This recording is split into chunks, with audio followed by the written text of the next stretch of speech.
छायाज किचनमध्ये आपले मनपूर्वक स्वागत आहे। आज मी करणार आहे स्पेशल घारगे करणार आहे। खूप छान असे चविष्ट लागतात बघा। भोपळ्याचे घारगे तुम्ही नक्की करून बघा, खूप छान आणि चविष्ट लागतात। एकदम छान झालेत बघा, हे बघा एकदम मस्त झाले। आता मी खाऊन दाखवते। वाव, एकदम भारी झालेत। आज मी बनवणार आहे बघा भोपळ्याचे घारगे बनवणार आहे। तर याच्यासाठी मी अर्धा किलो भोपळा घेतला। याला घागरी भोपळा पण म्हणतात, मोठा गोल भोपळा, काशी फळ पण ह्याला म्हणतात। तर इथं मी अर्धा किलो भोपळा घेतलेला आहे। मी आता कुकरला लावून घेणार आहे। खिसून पण करतात, पण मी असंच कुकरला लावून घेणार आहे। याच्यात पाणी बिणी घालणार नाही, असंच बिन पाण्याचंच ठेवणार आहे। इथं बघा कुकरमध्ये पाणी उकळलेलं आहे। तर कोणी कोणी म्हणजे असंच पण ठेवतात, म्हणजे असं पाण्यावरती पण ठेवतात असं भोपळा। तर मी आता पाण्यावरती ठेवणार नाही, मी असं कुकरचं डब्बा ठेवून असं लावून घेणार आहे कुकर। पहिले 1-2-3 शिट्ट्या काढून घेणार आहे। तर बघा आपला भोपळा चांगला शिजलेला आहे बघा, हे बघा बघू शकताय। तर आता आपण याचं गर काढायचं, कारण मी शिजवून काय घेतलं तर खिसून काढायला, वरची साल काढायला त्याच्यामध्ये खूप असं वाया पण जाते आणि असं शिजल्यानंतर आपल्याला व्यवस्थित वरच्यावर काढता पण येते बघा। मी तुम्हाला दाखवते काढून वरचं गर असं काढून घ्यायचं आपण एका भांड्यामध्ये। हे बघा चांगला मऊसूद असं शिजलेला आहे बघा आपलं हे भोपळा। आता मी सगळा गर असंच काढून घेणार आहे बघा। बघा साल कसं असं एकीकडे निघते सगळी। इथे बघा आपले साल कसे एकीकडे असे निघलेले आहे बघा। आपण गरम आहे तोपर्यंतच मॅशरनं बारीक करून घेऊया। इथे बघा मॅशरनं पूर्ण असं एकदम बारीक असे केलेलं आहे बघा, बघू शकता। याच्यात एकही गुठळी राहिलेली नाही। तर अजून थोडंसं हे गरम आहे तोपर्यंतच आपण ह्याच्यात गूळ घालायचा आहे। मी इथं गूळ घेतलेला आहे, अर्धा किलो भोपळा घेतलेला आहे, तर मी 300 ग्राम गूळ घेतलेला आहे इथं। तर हा गूळ पण बघा याच्यात घालून घ्यायचा आपण। गूळ मी हा खिसून घेतलेला आहे, याच्यात आता मिक्स करून घेऊया आपण। पाव किलोला 150 ग्राम गूळ घालायचा आहे। याला पण आपण हे करून घेऊया, मॅश करून घेऊया चांगलं। विरघळून घेतलेला आहे बघा। तर याच्यात काय आपल्याला गाठ वगैरे राहिली तर याची काढून घ्यायचं आहे भोपळ्याची। हे बघा याच्यातनं जे राहिलेलं आहे थोडीशी, हे बघा बघू शकताय, हे थोडंसं राहिलेलं आहे। आता आपण दुसरं साहित्य ह्याच्यात घालून घेऊया। इथे बघा आपला सगळा गूळ असा बघा विरघळलेला आहे बघा। तर आपण याच्यामध्ये आता खसखस घालायचे, 1 चमचा खसखस घालून घेऊया। बडीशेप घालूया,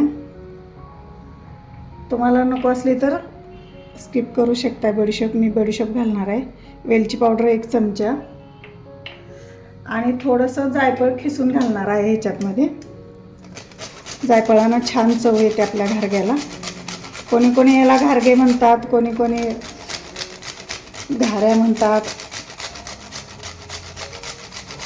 इथं मी जायफळ घातले थोडंसं खिसून, इथं मीठ घातले, चवीनुसार मीठ घातले थोडंसं।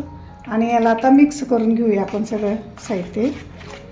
आता साहित्य मिक्स करून घेतलं, एकजीव करून घेतलेला आहे बघा। त्यात एकही गुठळी अशी भोपळ्याची राहू द्यायची नाही बघा। इथं एकसारखं मी असं मिक्स केलेलं आहे। तर आता आपण पीठ मळून घेऊया। आणि याच्यामध्ये बघा तांदळाचे पीठ घातलेलं आहे, 4 चमचे तांदळाचं पीठ घातलेलं आहे। याला पण आपण मिक्स करून घेऊया। इथे बघा याला पण चांगलं मिक्स असं केलेलं आहे बघा मी। आता आपण याच्यामध्ये आपल्याला गव्हाचं पीठ घालायचं आहे। किती म्हणजे लागेल ते पण तुम्हाला मी सांगणार आहे। तर जेवढं मावेल तेवढं घालून घेऊया। मी आता तुम्हाला किती लागलं ते पण पीठ सांगणार आहे। तर इथे मी पहिल्यांदा 1 कप घेतलेला आहे बघा पीठ। आपण आता मळून घेऊया।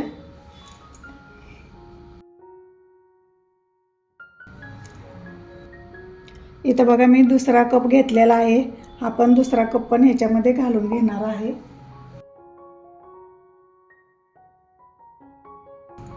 इथं बघा मी हा तिसरा कप घेतलेला आहे बघा. हे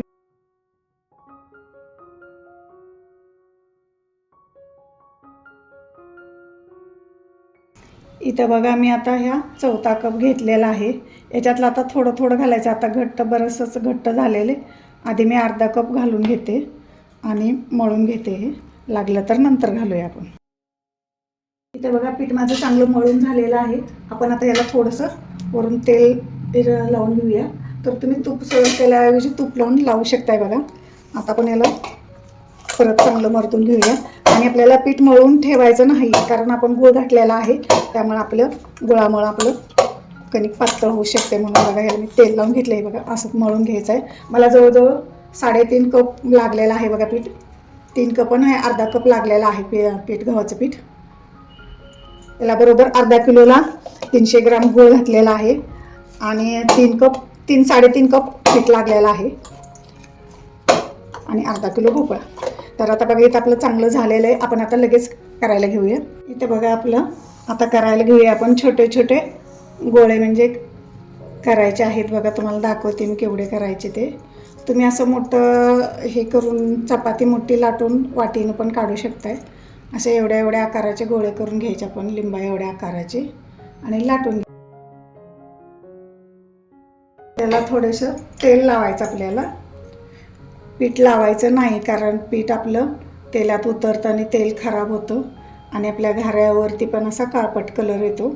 त्यामुळं आपण पीठ लावायचं नाही. तर आपण थोडंसं तेल लावायचं, जास्त पण नाही, थोडंसं तेल लावायचं आणि याला बघा असं लाटून घ्यायचं.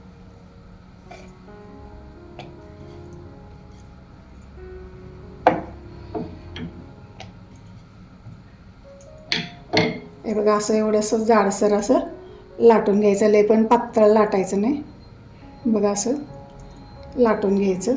असंच आता मी बघा 4-5 गोळे असे लाटून घेणार आहे.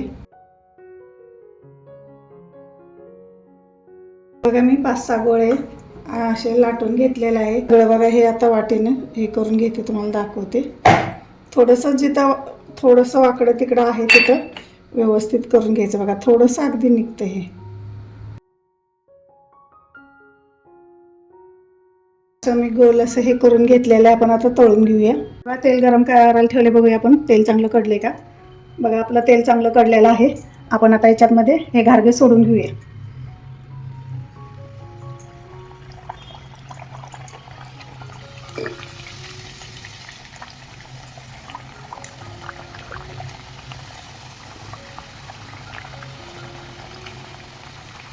बघा एकदम छान असं बघा फुगलेलं आहे बघा.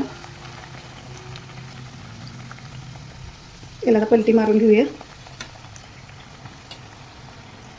बघा एकदम छान असे झालेले आहेत.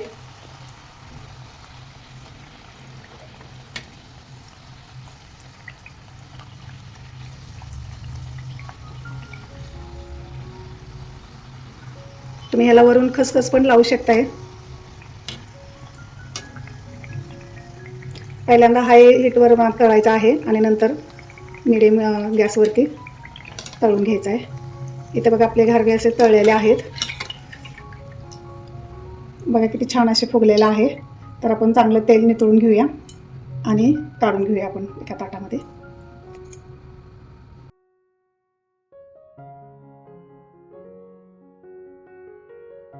बघा किती छान कलर मस्त आलेला आहे. तर असेच आपण सगळे घारगे करून घेऊया.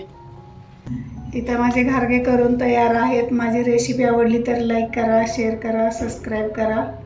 माझा व्हिडिओ शेवटपर्यंत पाहिल्याबद्दल तुमचे खूप खूप धन्यवाद.